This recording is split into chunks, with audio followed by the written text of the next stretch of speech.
welcome to Campbell Square Communications. Here we like to look after each other, and manaakitanga is at the heart of what we do.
Tauranga, New Zealand's 5th largest city and one of the country's fastest growing regions and economies.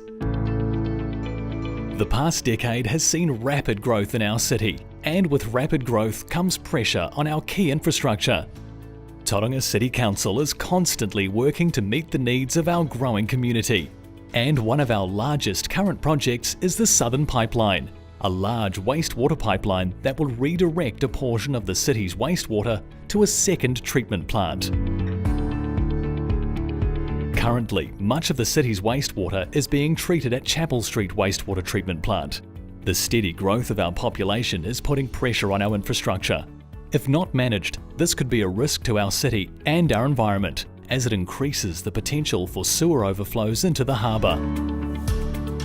The Southern Pipeline will protect our environment and service growth areas in our city by redirecting some wastewater from Chapel Street to the treatment plant at Te Maunga. Construction of the pipeline began in 2009 and is already operational from Marlimi Street to Memorial Park. The section between Matapihi and Te Maunga is nearly complete. The final stage of the project is the harbour crossing, which will take about 9 months to complete. This section will connect the wastewater network between Memorial Park and Matapihi through a pipeline that will run deep beneath the harbour bed. To do this, we're using a method called horizontal directional drilling, which is the least invasive for the environment.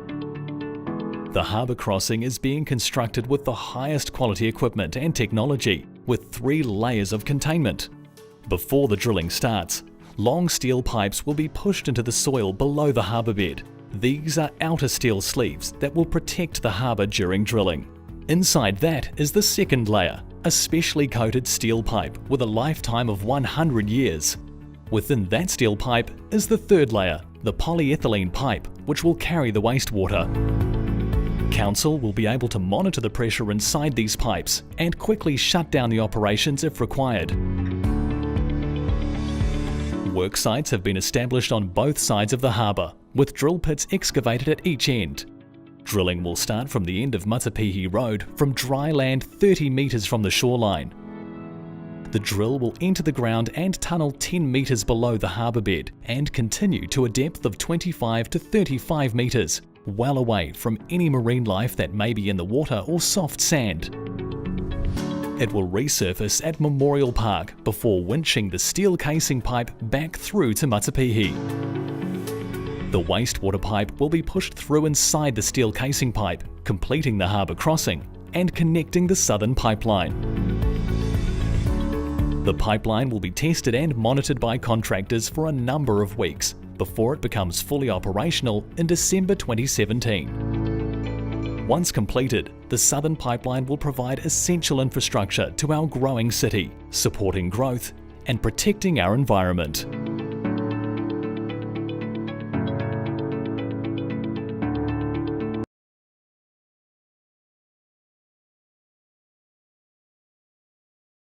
I'm feeling good. I had a great training camp in Vegas, about 12 weeks. It was a long camp, and now that we're back in New Zealand, we have half a week left. So just training hard, keeping sharp, and trying to eat right. My views on piracy and illegal streaming, I think it's illegal for a reason, and I feel like there's a lot of people behind the scenes that work hard to get the fights going and showing things on TV. And sort of like when you're doing that kind of stuff, you're taking away from those that are working hard. And everyone has families that they have to feed and pay for, so that's the reason why I feel like it shouldn't be done. It's no different than walking into a store and grabbing a physical item. It still represents the value of a lot of hard work by a lot of people. It may be fun, it may be exciting, but at the end of the day, you're taking money out of the athletes, the actors, and the production people, and even people here in this building. Well, we've been quite successful of late on monitoring Facebook pages and YouTube and finding these streams, tracking, we fingerprint the signal so we can track back to who it goes to. Right now we're taking civil actions, but and using the courts to make our point. In other countries around the world, they take greater criminal actions on these type of events, and taking action is typically the last thing we want to do, but sometimes we're left with no choice. Within the Sky Sports Department, we have around about 160 full-time staff. And then we use another 450 people, contractors up and down the country. For the freelancers, I would say they get the majority of their work comes from doing live sports events for Sky. You need to be able to get some revenue in to pay for all these things, and if people stop paying for it, then we won't be able to put the events on, and ultimately these events won't be available for anybody to watch. My message is don't do it because it's illegal for a reason, and if I catch you, I'm going to be in trouble.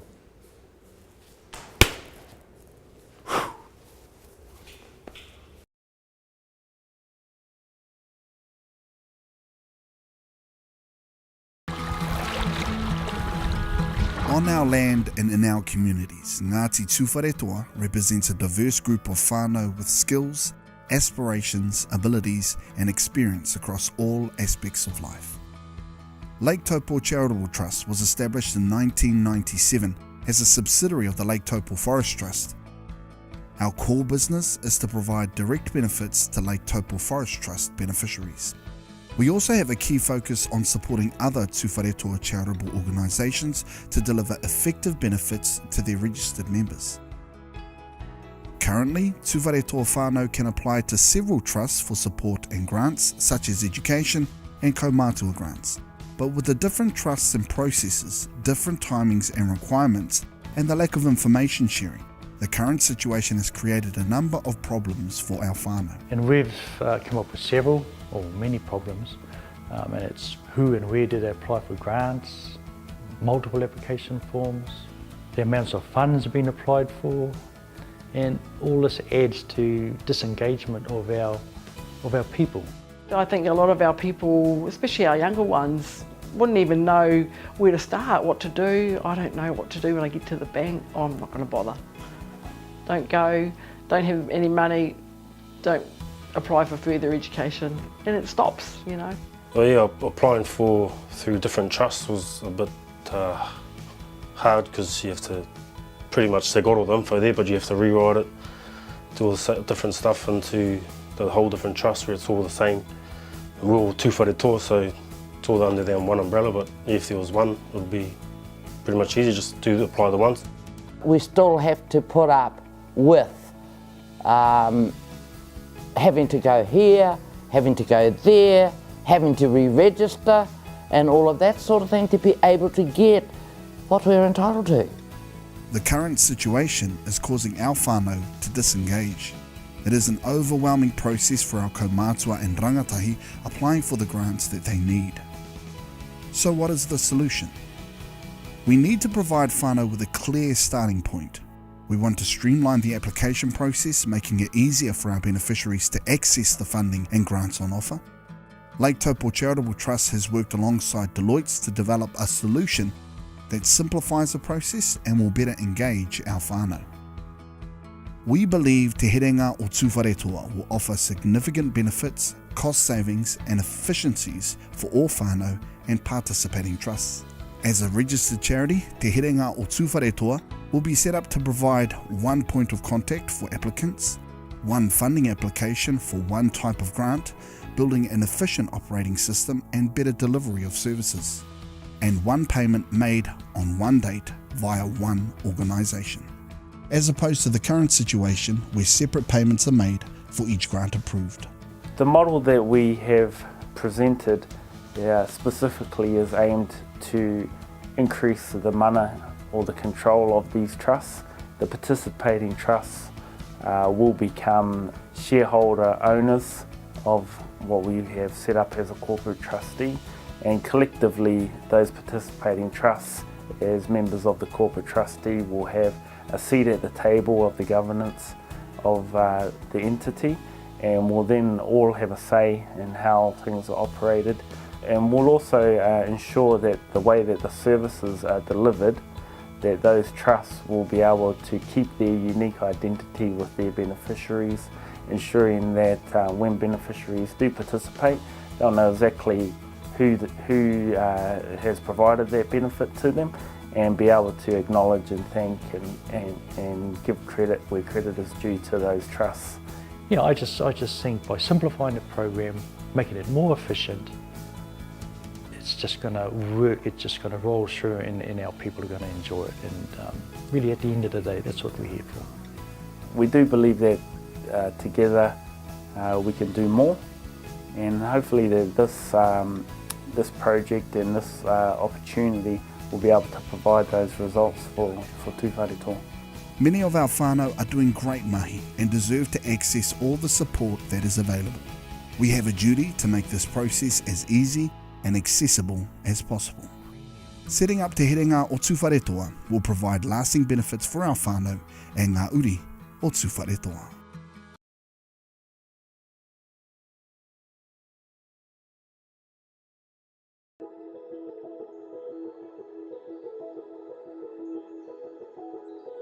Tarawera is a place of great beauty and natural wonders. Native flora and fauna and crystal clear lakes and rivers surround the Tarawera maunga. Ngāti Rangitihi has lived in and around the Tarawera maunga since the arrival of the Arawa Waka. Now, as we work through our treaty settlement, Te Mana is considering how we can help our people through the development of a Great Walk, revitalising the area as a tourist attraction and potentially creating numerous jobs. Tarawera was once home to the famous pink and white terraces, which were considered the eighth wonder of the world. In the early 1840s, wealthy tourists flocked to see these natural wonders of the world until their destruction by the eruption of Tarawera in 1886. Today, the Tarawera area presents many opportunities for the revitalisation, growth and development of tourism. For Ngāti Rangitihi, economic growth is vital if we are to develop and prosper, and we have identified the area surrounding the Tarawera maunga as ideal for the development of a Great Walk. The Great Walk could be similar in nature to the Tongariro Crossing and presents a number of opportunities to Ngāti Rangitihi, including reconnecting cultural and whakapapa links, tourism ventures, recreational activities and infrastructure, and asset ownership. Currently, there is a walking track to Hot Water Beach on Lake Tarawera. Ngāti Rangitihi could enable the walk to continue beyond Hot Water Beach and include provision of a night's accommodation at Te Ariki, a route across the maunga and another night's accommodation at Tapahoro. Ngāti Rangitihi could also provide access to exit routes either down the Tarawera River to the Tarawera Falls or around Lake Tarawera to Humphreys Bay en route to Okataina. There is a huge opportunity to support access to the maunga through transportation and guided walks and in the mountain biking sector. Ngāti Rangitihi could consider activities on the southern side of the maunga, such as accommodation at the Rerewhakaitu camping ground, a car park to receive people driving to the base of the maunga, transport up the maunga to the airfield using Ngāti Rangitihi services, a facility at the airfield to include food, stories, security, merchandising and toilets, walkways to view the effects of the eruption, a number of mountain biking routes back to the car park at the base of the mountain. For this to eventuate, Ngāti Rangitihi must be certain that these activities would not have a negative impact on our cultural and environmental values, and that we would have the capital investment to ensure we play a major role as a landowner, business owner and business operator. Capital investment would be needed for accommodation, track development, guiding, transportation and other organisational opportunities that a venture like the Great Walk would provide. The tourism opportunities identified could be developed in conjunction with other neighbouring iwi, the Crown and public partnerships. Together we would introduce pest and weed control to encourage the return of natural species and restore water quality. With overcrowding an issue at other Great Walks in Aotearoa, the development of the Tarawera Great Walk will provide an alternative option and experience to visitors and tourists, easing overcrowding and supporting high-quality, sustainable tourism. The development of a Great Walk at Tarawera provides benefits to many people, including Ngāti Rangitihi whānau, the local community, the region, our manuhiri and Aotearoa. And we welcome the opportunity to develop the Tarawera Great Walk into a major New Zealand cultural experience.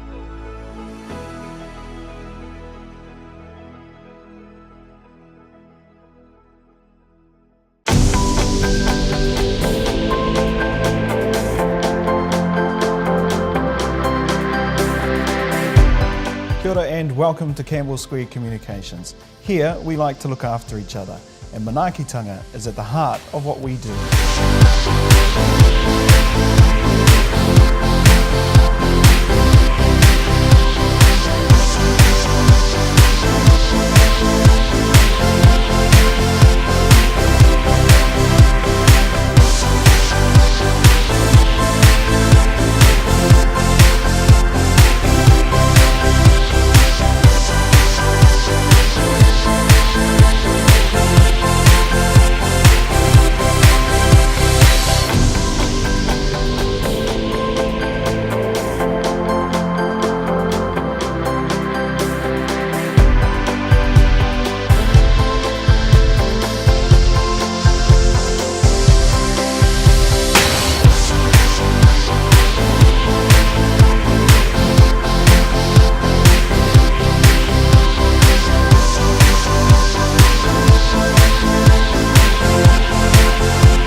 council in the 2015 to 25 year long-term plan decided to invest $8 million into the CBD streetscape and also the waterfront development.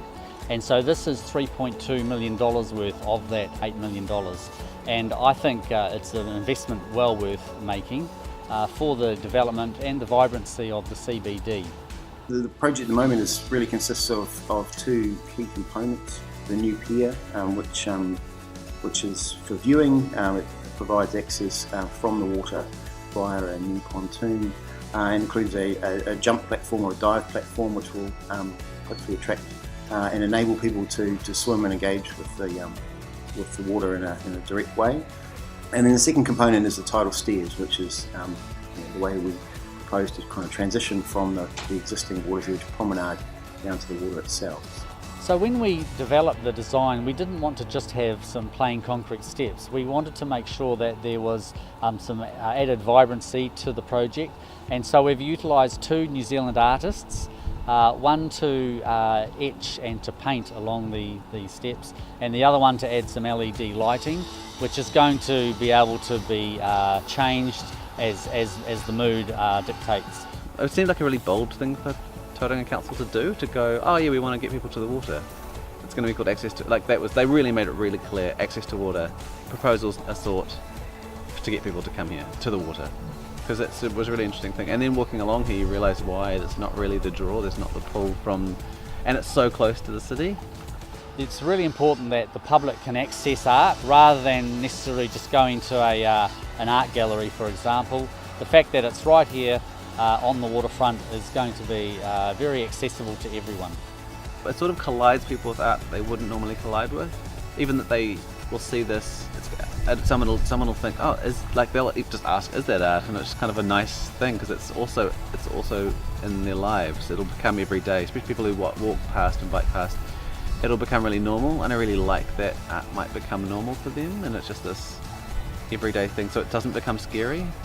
What we really think would happen is that we get something that's sort of integrated and kind of built into the project, something that resonates with Tauranga's sense of place, and perhaps something that tells some of the kind of key stories and heritage and narratives that would reinforce an understanding of and sort of amplification of the idea of what Tauranga's urban waterfront is all about.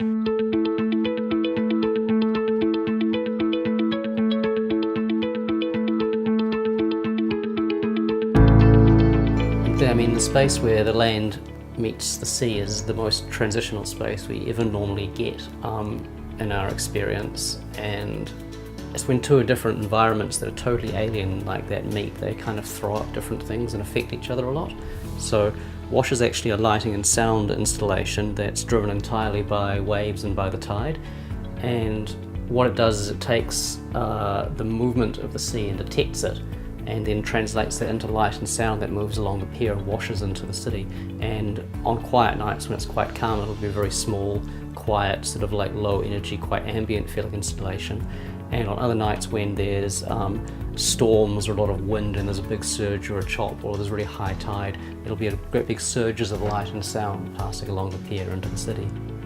So the work of contemporary artist Elliot Collins is a text work that has been carved into the tidal stairs, and it's in two parts. The first part is he has been allowed to use an ancient karakia, and this has been gifted to him by the kaumātua of this place, and that karakia tells the story of the creation of Tauranga, and it is a sacred and very beautiful piece of writing from the past. And the text that he has written, which is in English and in colour, really tells about the experience of Tauranga today, paying tribute to that very beautiful text from the past.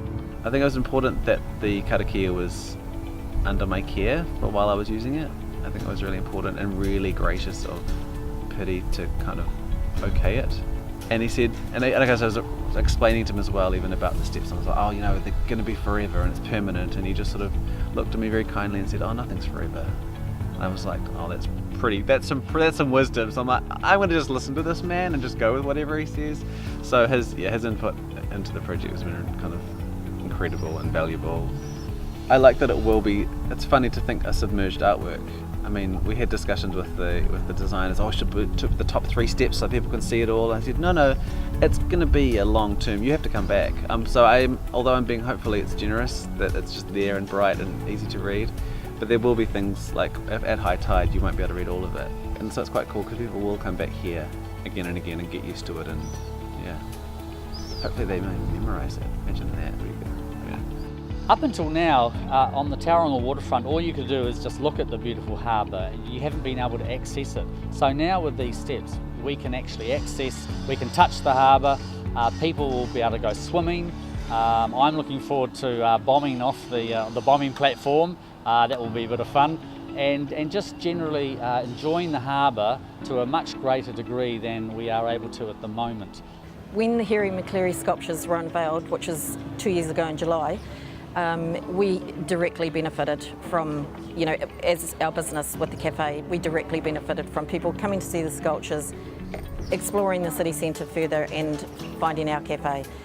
The excitement with the children, it was quite unbelievable. Even overseas visitors were really excited with the sculptures. I believe that the same thing's going to happen with the waterfront project that they're doing. Why would people not want to come down here? And I'm expecting a lot of people, it will be a real attraction in its own right, and then that added to other amenities that we have in the CBD will make Tauranga City just a really great place to be and to visit.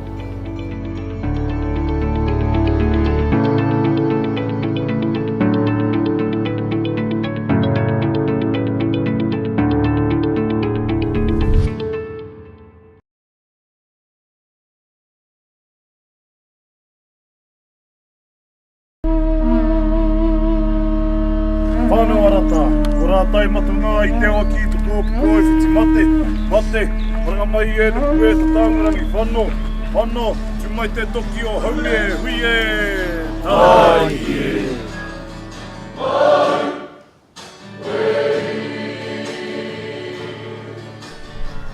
Pōku whāinga, mai te wā pipi hei nui hua hau, I te pirangi au kia tū hei tangata e huri, e haere huri rauna I te ao, anō hoki te tei tangata pai ana ki te tango whakaahua. Ki konei ki te wharekura mauao, ko e rā mea e rā whiringa rahira wātu, he ara mō ngā taura, engari I roto I ngā whakākoranga o te kura he mea motu hake hoke.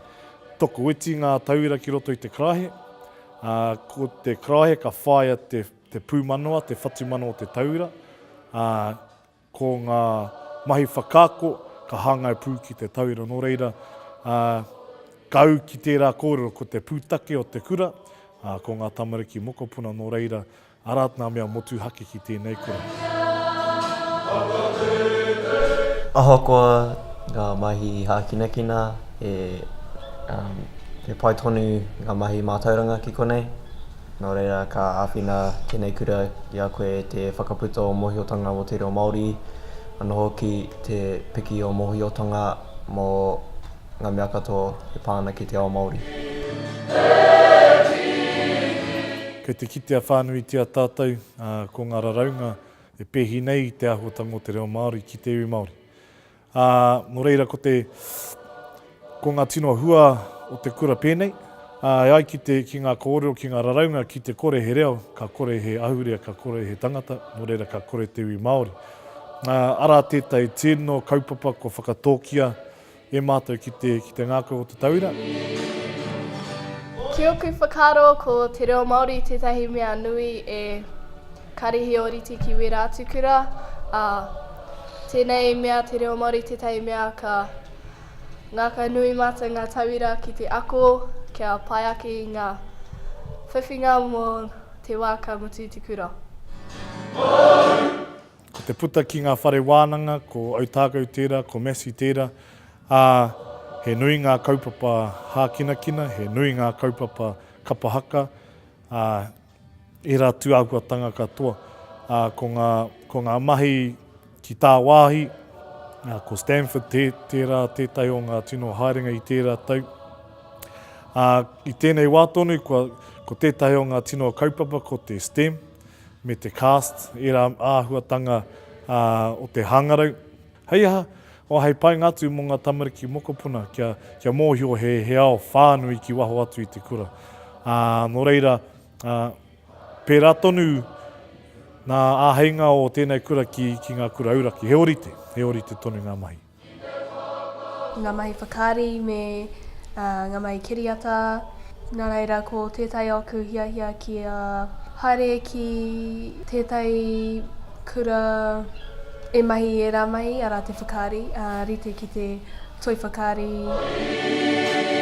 Mā Māori, mō Māori, e ai kia Māori. Ko te reo Māori tērā e arahi pai i tērā kaupapa. Engari ko ngā āhuatanga katoa te kura nei, ka tino tautoko i te ao Māori, ka tino tautoko i ngā tauira Māori. Ko te wāhi kia mātou ngā kāko kia whakawātea, kia whaia tonu te huarahi e hiatia ana e te tauira. Nō reira, ko te wāhi kiau, mo te poipoi ngā tamariki mokopuna o tēnei kura. Me mea ka puta te tauira, ka tūrangatira ia ki tōna mara, engari ka whaia tonu tia e ia te huarahi o te mātauranga rānei, o ngā mahi ringarehe, o te noho tahi ki te hapuri whānui nei, ka tautaka ngākau.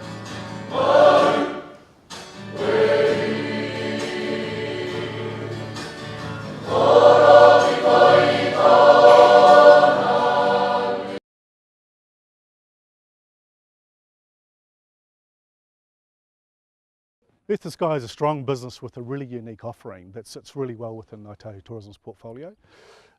It's situated halfway between Christchurch and Queenstown, which is on the main route for tourists in the South Island, and we think that fits really well with our customers. It's incredible that someone like Ngāi Tahu are joining ranks with us, because they come with a wealth of experience and knowledge. Ngāi Tahu Tourism is one of the largest operators in New Zealand. We have over 1 million customers, and through our 9 businesses. That scale alone brings a huge opportunity for Earth and Sky. This current year, for example, we're looking at there will probably be 200,000 visitors visit this mountain.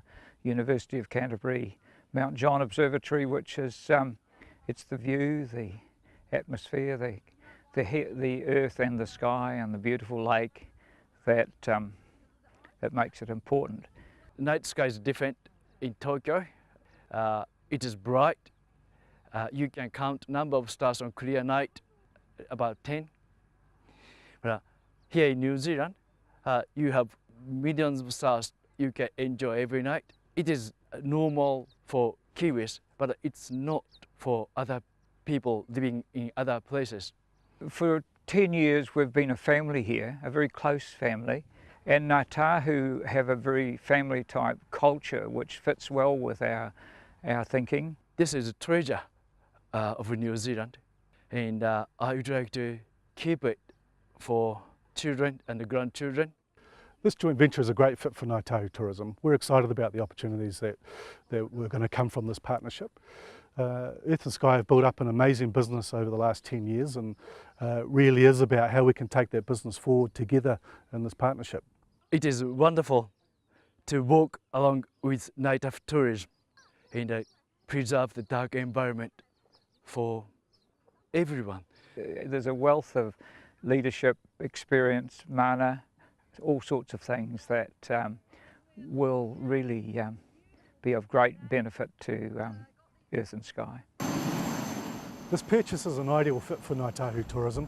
It really sits well with our portfolio of iconic experiences, and we're really excited to acquire this well-known Queenstown operation, and it really is going to help us make amazing connections with our customers moving forward. Glacier Southern Lakes helicopters will open up new experiences for Ngāi Tahu Tourism's customers.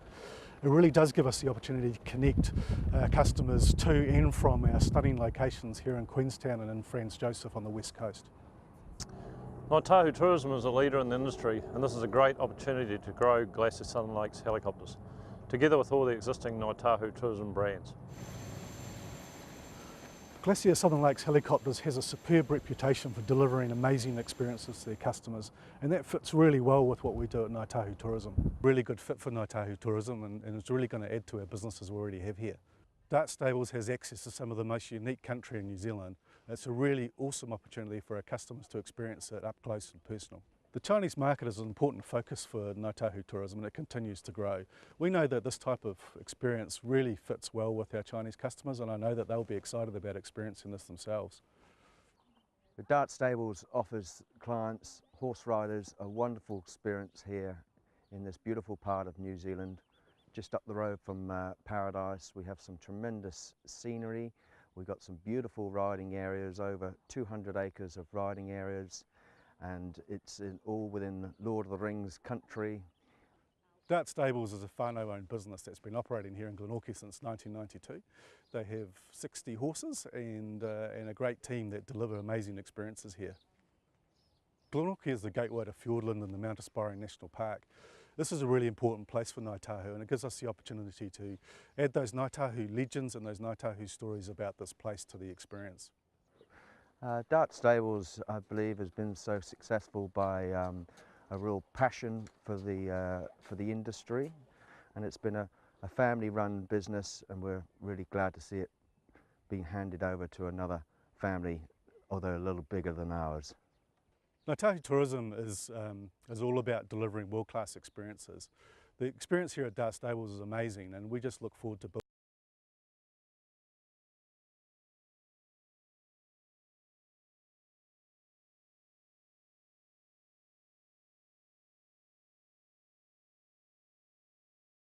I learned about my whakapapa in depth, what you call the hohonutanga o te whanaungatanga. That's what I really was hungry for.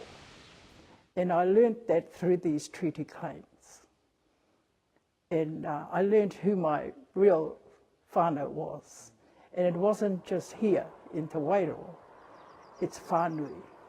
And I just loved it. I didn't realise that until I went into this whakapapa of our treaty claims. That's not to say I know everything about it. I'm still learning because there's a lot of things there. The mechanics of treaty claims is vast. And I've also felt the mamae of our tipuna. And it really welled up anger and all those feelings that they must have had when they had their land taken from them. And in their kindness to help, that's what they did. Our tipuna, they lived in poverty to hang on to the land. Today, they're millionaires. They had a foresight that we will never get to save their land for their ngāuri whakatipu, whakaheke. So they're the millionaires here.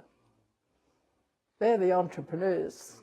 Many of our people don't understand that these claims are for them and they are a part of it and will be for the future generations. So that's where it is at the moment, is trying to get our people to understand where each and every one of us is coming from. My vision is that the settlement will be held together in an asset build for our people of the future. We cannot look at it what we want personally. At our ages, it is not for us. It is for the mokopuna of the future. Because if we don't hold assets collectively, as we've been pushed into this one group to settle, then I have some doubts whether we can move on. Because it's out of that asset building base that we will be able to bring to our people of Roa Waihine the greater gifts that could come out of the settlement over the next 5, 10, 15 years. Our rangatahi are here today. They're not the future tomorrow. They are here today. And it would be great to see them come on board and offer the skills, whether in the reo, whether in the culture, whether in the tikanga. We are here to support them, not for them to support us. Ko tatu nā kreme nai nei, anei mātou, ko noho kotahi mātou i nai nei, hei aha. Hei para te huarahi mō mātou, me o mātou tamariki. Karato nua mua hiwa nā ka whiwhi mātou ka aha mātou. E whia nā tau e tatari ana mātou. Kia noho kōrero mātou, te tāu e tahi o mātou. Kare o mōhio kei rara mātou, ka hungunu kei rara mātou, rongo mai o hene ake. Ko nā rongorongo kōrero tonu. Ko tāku, ko tēnei te pakanga. Te hoki tonu mai kia mātou rongo mai wahine. Nā te mea, he iwi mātou. Whakangahia te rapakanga. Ka ki mai rātou, kare au he iwi. Ana, koe nā wako kōrero. Tautoko hia, manaaki tia tēnei take a tātou. Mō ngā tamariki moko puna kai te kāre anō kia whānau mai. Ko rātou ngā mea tēno ngā kaunui te ana au kia rātou. The yet unborn. And the potential and the opportunities that it represents for future generations. Yeah. It's an absolutely marvellous opportunity to draw those threads of whakapapa back together so that we're able to know one another when we pass one another in the street. Ka hoki ngā whakaaro ki ngā hui ngā tuatai. Mo te rōpū nei te ngā kaikareme o te wairoa. Me ngā māharahara kia rātou o mātou, ko wehe tia mātou. No reira, ngā whakaroroa kei mui a mātou me kiau. Ka mate o mātou, kai kōrero a mātou, korau a mātou kuia. No reira ka ngaro i a mātou, a rātou taonga ki ngā urupa. No reira, i te reira, i te mōhio, i te pono au, e tatari mai ana rātou, i ngā urupa mō ngā whakahaere kei mui a mātou. Kia u, kia mau, kia tūtuki rawa. Waiho, ngā raruraru wainganu i a koutou i te kāinga. Engari, kia tūtuki rawa tēnei mahi, whakawātea koutou i ngā whakahaere kei mui a koutou. Kia kore, ka me te karauna, ka wiki tōria ko te karauna.